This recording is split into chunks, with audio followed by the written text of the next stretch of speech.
देखिए, राहुल गांधी का सपना है कि 2029 के चुनाव में बीजेपी के सत्ता को उखाड़ फेंके और खुद प्रधानमंत्री बने। लेकिन राहुल गांधी का यह सपना पूरा नहीं होगा। और आखिर कौन है जो राहुल गांधी के इस सपने पर पानी फिर रहा है? यह अगर आप जानिएगा तो आप भी हैरान और परेशान हो जाइएगा। राहुल गांधी इन दिनों बिहार में वोटर अधिकार यात्रा पर हैं।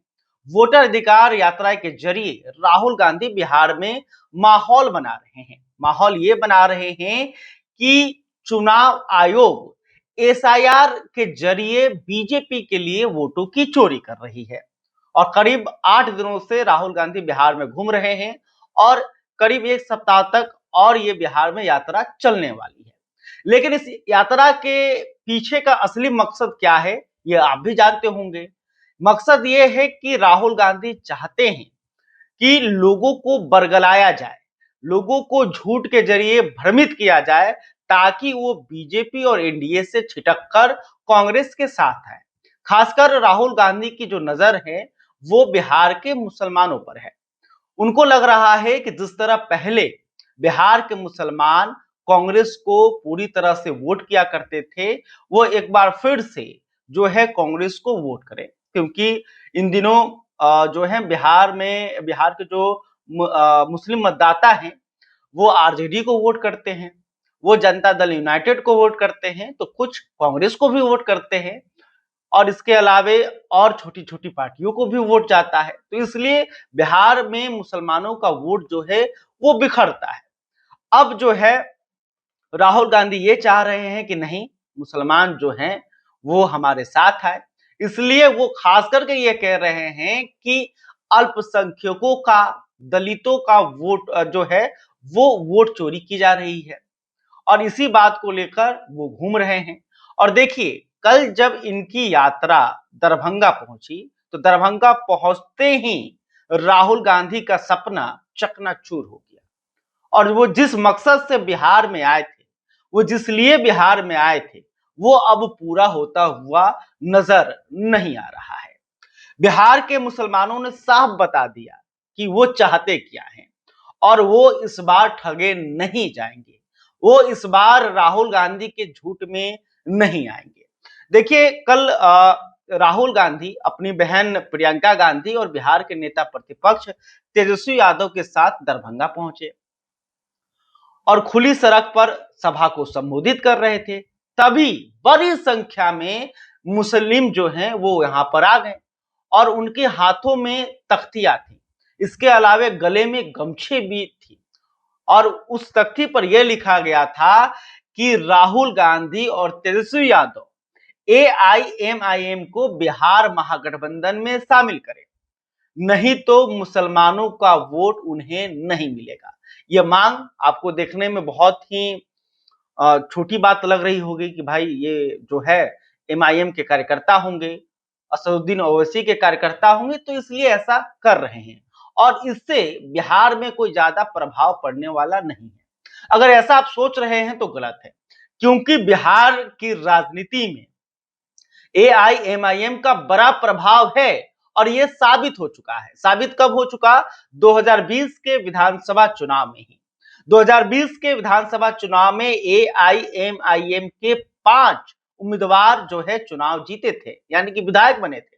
हालांकि 5 में से 4 अभी आरजेडी के पाले की तरफ चले गए, उन्होंने पाला बदल लिया, लेकिन अभी भी एक विधायक एआईएमआईएम का है। और बिहार के सीमांचल सीमांचल वो इलाका है जहां पर मुसलमानों की सबसे बड़ी आबादी है। करीब 4 जिलों में इनकी जो आबादी है 40% से अधिक है। किशनगंज में तो मुस्लिम जो है वो बहुसंख्यक है। तो वहां पर एआईएमआईएम का बहुत बड़ा प्रभाव है और इसी प्रभाव को खत्म करने के लिए राहुल गांधी जो हैं वो बिहार के दौरे पर आए। लेकिन बिहार के मुसलमानों ने क्लियर कर दिया कि जब तक आप ओवैसी को साथ नहीं लीजिएगा और जब तक आप बिहार में मुख्यमंत्री उम्मीदवार किसी मुसलमान को नहीं बनाइएगा, तब तक बिहार के जो मुस्लिम हैं वो इंडिया गठबंधन को वोट नहीं करेंगे। वो जो है कांग्रेस को वोट नहीं करेंगे और आरजेडी को भी वोट नहीं करेंगे। साथ में उन्होंने तेजस्वी यादव को भी धमकी दी कि देखिए अगर आप भी इस चक्कर में रहिएगा तो आपका भी सपना पूरा नहीं होने देंगे। आप जो चाह रहे हैं कि मुख्यमंत्री बन जाए तो ये पूरा होने वाला नहीं है। बिहार के मुसलमान जो हैं वो आरजेडी को भी वोट नहीं करेंगे और राहुल गांधी जो प्रधानमंत्री बनना चाह रहे हैं वो भी उनका सपना पूरा नहीं होगा। और उन्होंने ये भी कहा कि देखिए आपके पिता, आपके दादा, आपके पूरे खानदान को मुस्लिम जो है वो वोट करते आए, लेकिन उन्हें मिला क्या? आज भी मुसलमानों की स्थिति सबसे खराब है। आज भी हमारा जो है वोट बैंक की तरह इस्तेमाल होता है। उन्होंने यह भी कहा कि जब बिहार में यादव जाति की आबादी मात्र 14% है तो उनके मुख्यमंत्री बनेंगे, लेकिन हमारी आबादी 18% है तो मुख्यमंत्री तो छोड़िए, कोई डिप्टी सीएम भी नहीं बना रहा। तो इन तमाम मांगों को उन्होंने राहुल गांधी और तेजस्वी यादव के सामने रखा। एक तरफ राहुल गांधी, तेजस्वी यादव भाषण दे रहे थे और उनके सामने ये पोस्टर दिखाए जा रहे थे और जो मुस्लिम है वो अपनी मांगों को पूरे जो तरीके से उठा रहे थे। और देखिए एआईएमआईएम भी यही चाहता है, वो भी चाहते हैं कि हम बिहार महागठबंधन में शामिल हों और इसको लेकर बिहार एमआईएम के जो प्रदेश अध्यक्ष हैं अख्तरुल इमान, इन्होंने आरजेडी के सुप्रीमो लालू प्रसाद यादव को पत्र भी लिखा। पत्र में उन्होंने लिखा कि सेकुलर वोटों का बिखराव न हो, इसलिए हम चाहते हैं कि बिहार महागठबंधन में एमआईएम को शामिल किया जाए। लेकिन देखिए आरजेडी का रौब देखिए, तेजस्वी यादव का घमंड देखिए कि अख्तरुल इमान के इस पत्र को जवाब देना भी जो है जरूरी नहीं समझा। उन्होंने यह भी नहीं बताया कि हम आपको शामिल करेंगे या नहीं शामिल करेंगे। उन्होंने इस पत्र का कोई जवाब ही नहीं दिया। तो देखिए एमआईएम जो है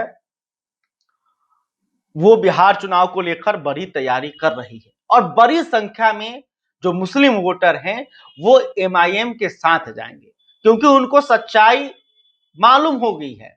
उनको लग गया है कि अभी तक आरजेडी हो या कांग्रेस हो, ये लोग बीजेपी का डर दिखाकर या सिर्फ झूठ और प्रपंच कर कर बरगला कर वोट तो ले रही थी, लेकिन अधिकार नहीं दे रही थी।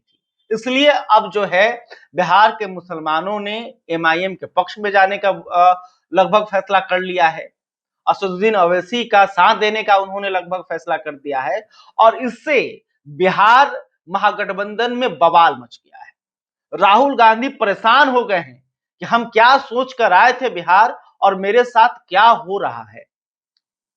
इसके अलावे तेजस्वी भी है कि भैया हम तो मुख्यमंत्री बनने चले थे, हमको लगा कि राहुल भैया साथ में आए हैं तो कुछ फायदा होगा, लेकिन उनको तो बड़ा नुकसान हो गया और इस नुकसान का भरपाई अब कांग्रेस आरजेडी कैसे करेगी वो इस विचार में लग गई है। भले ही राहुल गांधी बिहार में आकर किसी मजार पर चादर चढ़ाए, किसी मंदिर में जाके माथा टेके या फिर किसी मुस्लिम गुरुओं के यहाँ जाकर बैठ जाए, लेकिन बिहार के मुसलमान जो हैं वो अब समझ चुके हैं, वो सतर्क हो गए हैं कि भैया इस बार हम आपके चक्कर में आने वाले नहीं हैं।